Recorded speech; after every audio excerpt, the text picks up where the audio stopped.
ධාතුසේන රජතුමා විසින් නිර්මාණය කරපු ඒ මහා කලා වැව පිළිබඳව තමයි අද අපි කතා කරන්නේ. ඉතින් මේ කලා වැව නිර්මාණය වෙන්නේ මීට සියවස් 15කට පමණ පෙර.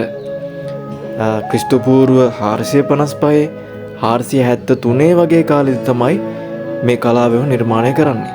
ඉතින් මේ කලා වැව නිර්මාණය කරද්දී මේක හා සම්බන්ධ වෙච්ච ජනප්‍රවාද කීපයක්ම තියෙනවා. ඉන් ප්‍රධානම ජනප්‍රවාදය තමයි කඩවර දෙවියන් ගැන ලියවෙච්ච කියවෙන කතා පුවත. ඉතින් අපි ඒ ගැන චුට්ටක් කතා කරමුකෝ. කඩවර දෙවියන් කියලා කියන්නේ අපි හිතන තරම් සුළු පටු චරිතයක් නෙවෙයි. ඇයි මං එහෙම කියන්නේ?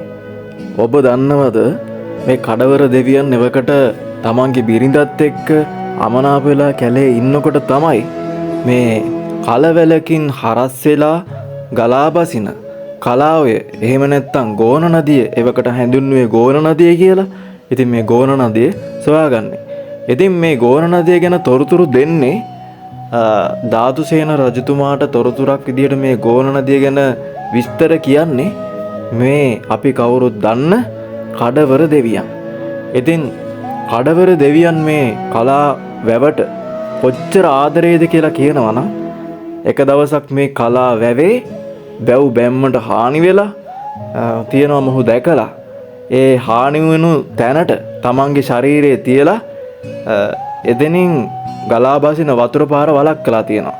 ඉතින් ඒ අවස්ථාවේ තමන්ගේ ජීවිතය කලා වැවට පූජා කරලා දෙවියන්ගෙන් ඉල්ලා සිටිනවා මේ වැව අනාගතය වෙනුවෙන් ආරක්ෂා කර දෙන්න කියලා.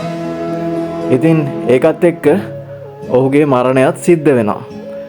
මේ ආකාරයට තමයි මේ කඩවර දෙවියන් ගැන විස්තර අතීත ජනප්‍රවාදවල සඳහන් වෙන්නේ. මේ කලා වැව ගැන අපි තවත් අධ්‍යයනය කරද්දී තවත් විස්තර හොයාගෙන යද්දී අපිට හම්බෙන දෙයක් තමයි මේ කලා වැවේ වට ප්‍රමාණය ගත්තාම සැතපුම් 40ක් පමණ ප්‍රදේශයක මෙය විහිදලා පවතිනවා කියන එක. ඒ වගේම තමයි මුළු වර්ගඵලය සැතපුම් 7ක් වෙනවා කියලත්, ඒ වගේම මෙහි දිග අඩි ප්‍රමාණය ගත්තාම 22572ක් වෙනවා කියලත්, ඒ වගේම උස අතර ගත්තාම උස අඩි ප්‍රමාණය 48ක් වෙනවා කියලත්, ඒ වගේම පිටවාන ගත්තාම පිටවානේ අඩි ප්‍රමාණය 216ක් වෙනවා කියලත්, පළල අතර ගත්තාම එහි අඩි ප්‍රමාණය 170ක් වෙනවා කියලත් සඳහන් වෙනවා. ඉතින් වැවක තියෙන සුවිශේෂී මාංගයක් තමයි වැව් බැම්ම කියලා කියන්නේ. කලා වැවේ වැව් බැම්මේ උස අඩි ප්‍රමාණය ගත්තාම උස අඩි 70ක් වෙනවා කියලා සඳහන් වෙනවා. ඒ වගේම තමයි පළල අඩි 200කුත් දිග අතර ගත්තාම සැතපුම් 3ක් දක්වාත් මේ වැව් බැම්ම විහිදිලා තියෙනවා. කලා වැව ගැන කතා කරද්දී අපට මගහැරලා යන්න බැරි කාරණාවක් තමයි කලාඔය මගින් තමයි අනුරාධපුරයේ ශාස්ත්‍රීයත්වයට විශාල දායකත්වයක් ලබා දුන්නේ. ඉතින් තව දුරටත් කතා කරනවා නම් තිසා වැවට ජලය ගෙනියන්න ජයගඟ නැත්තම් යෝධ ඇල නිර්මාණය කරලා තියෙන්නේ මේ කලා වැව හරහා.